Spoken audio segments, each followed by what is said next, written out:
And again, this is my hope, is that our issues and ideas and items that we care about, that we can use those things in the same way. And so in the same way that Frank was able to take a visual and text-based document and use a blog to distribute it in all these ways, there are lots of analogs as well for other kinds of things. And when you're thinking about what technology is right for what you're trying to do, it's important to start with the idea of what is the item that you're doing with no web involved. You know, with Frank, it was about postcards, and it was about sharing these cards, and so figuring out how do I share that. And I think that often what happens, unfortunately, is we say, oh, we've got to have a wiki. And then there's no necessarily basis that you're trying to do that because there's a group project that you want to collaboratively produce stuff on. That's what a wiki is good for. So I think that there are many of these technologies, like anything, you know, there are jokes about phones, right, that your phone is going to be your coffee maker, or your phone is going to be your, I don't know, your pet or something. And there are these, we know in our lives that there are tools that are good for certain things, and sometimes they're good for more things, and sometimes they're good for very specific things, but social technology tools are no different. They're very focused in their use, and I think that if you're starting with a concept that you can describe without the web at all, you're going to be much more successful picking the right tool for it. So this is some around the tools, but where this really gets interesting is talking about how it changes relationships. So if you think about somebody like Frank, Frank is not producing his own content. He's not making the postcards that all of you look at on the web. He's the platform provider. He's creating an opportunity for people to share their content. Through him, he redistributes it. And you know, I know that this kind of concept is very threatening to a lot of museums in particular, because in this one on the left, we get to be the experts. We have all the control of pushing out the message. And when instead you're controlling the platform, it feels like, well, you know, what am I doing? I'm just providing a room for a conversation. And what I would argue, though, is that there are huge opportunities also to be a different kind of authority on the right. And Frank Warren is a perfect example of this. He gets over 1,000 postcards a week, but if you look at his blog, you're only going to see about 15 of them a week. He has a very powerful position, being the person who sets what that platform looks like. The Post Secret blog doesn't have comments on it because he didn't want people to be negatively criticizing other people's very personal secrets. He made some very specific design choices about how to make that platform to support the kinds of interactions that he was trying to encourage. And I'm not saying that you should be always thinking about how to retain your authority when you create platforms, but I am saying that you should think about the opportunity to still be a leader in your institution and in your cultural sector by going to this other kind of authority.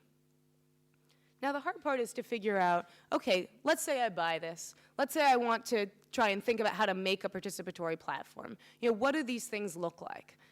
And the answer is there are a lot of different kinds of participatory platforms. Again, there's the pieces of paper in our badges. There are places like this exhibit from an art center where they had walls up where people could just write on them. This thing in the middle at the top is a game on the web where you can move around letters in this frame and you can try and steal other people's letters. It's a multiplayer game. At the bottom, there was an exhibition on race at a science museum in Minnesota, and the guy who designed this exhibit always shows photographs from it and points out how many people are pointing at things in the exhibit. And he uses pointing as an idea around having a social experience, that people in this exhibit point to things and say, hey, do you see that? Look at that. And they've had a lot of success with this exhibit in having real conversations among strangers about race, which is a pretty shocking thing. And then, of course, there are participatory platforms like Facebook or Hives or YouTube that we're more familiar with that are on the web. But I challenge you to think about what a participatory platform can look like in lots of different environments. Now, the second question that this really comes to is, okay, well, but how do you make one that's good? Because I think there are a lot of ways. You could say, you know, this room, having an open space that people can meet with each other is potentially a participatory platform. But there are some intentional design decisions you can make to make it really work. And so I want to sort of step through this. We're going to start at the bottom here, and I don't mean to suggest that everybody is trying to get to level 5 in this. I think, again, this is about adding tools to our toolbox. I think a lot of museums want, when they say, okay, great, we want everybody to be able to talk to each other. So we're going to jump right to this concept of level 5. We're going to be this town square. People are going to come here. They're going to meet. They're going to come from different backgrounds. They're going to have these conversations. And of course, they don't do that. You know, we know as visitors to museums and cultural institutions, as people who run them, we watch how people use them. People come with their own family or they come by themselves. And there's huge social barriers to overcome to turn to somebody you don't know and say, hey, what do you think of that? It's very hard to do that. And so we have to design ways for that to happen. So at the bottom here, we start with the ways that museums, push model of content delivery, that museums are giving you the content. At the second level, I think a lot of museums have definitely gotten to this point, sort of spearheaded by science and interactive museums, the idea that now you can have some kinds of experience in the museum where you're pushing a button to get what you want, where you're having some interaction. It's responding to you in some way. It's not just pushing out the content. On level 3, you start having a sort of social experience. And level 3 interactions are things like polling. For example, you could imagine going into an institution and there's a question in there, you know, do you think that girls should be able to wear headscarves in school? And you can answer yes or no, and maybe you can make a comment. And when it's over, you can see, oh, I voted yes, and 52% of people voted yes. So I have this sense, this sort of fuzzy sense that other people have used this and are part of this, but I'm not directly connected to them. What happens on level 4, and this is where most social media or Web 2.0 platforms lie, is that there's a way for me to connect to individuals. This is, I often call this me-to-we design, and it's sort of strange to think about that you actually need to be more distinct as an individual to be able to have a social interaction with somebody else. So at this point, when it got to that polling station and I say yes or no, now I can see the names of all the people who said yes, and if there are comments, they're not anonymous. I can see names associated with them. And maybe I see somebody's name and I say, oh, you know, John had an interesting comment. I click on John and I can see the other comments that he's made throughout the building. Oh, he also really liked this exhibit over there. Maybe I should go check that out. Or maybe I don't like his comment, and so maybe I think that what he thought was good here, I'm going to think is stupid, and I should get away from it. And what's interesting about this, and the ways that it leads to this we experience, is how individualized the focus is. So, for example, there are all these folks in this room, and probably some of you, raise your hand if you have a dog. Okay, not a lot, actually. I have a dog, and I find that my dog is an amazing social object because when I am out with my dog and I meet other people who are out with dogs, we have this mediated experience through the dogs where the dogs sort of sniff each other, and then we start talking about owning the dogs and where do you live, and you start having this we experience that's entirely based on this individual, specific connection with somebody. And I think a perfect example is to be here in the library.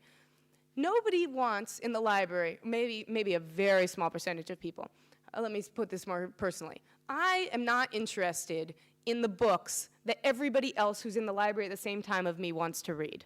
Not interested. But if there's a book that I liked, and I can see that other people liked that book, and I can see what books they're interested in, that individual connection makes me very interested in what books that person likes. So I think that the goal here is to figure out how can we accentuate who people are as individuals so that we can network people's experiences through each other, as opposed to sort of saying, well, you're all here at the library, you all like books, go talk to each other. And I mean, it sounds silly, but I think that's often where we start when we talk about these things.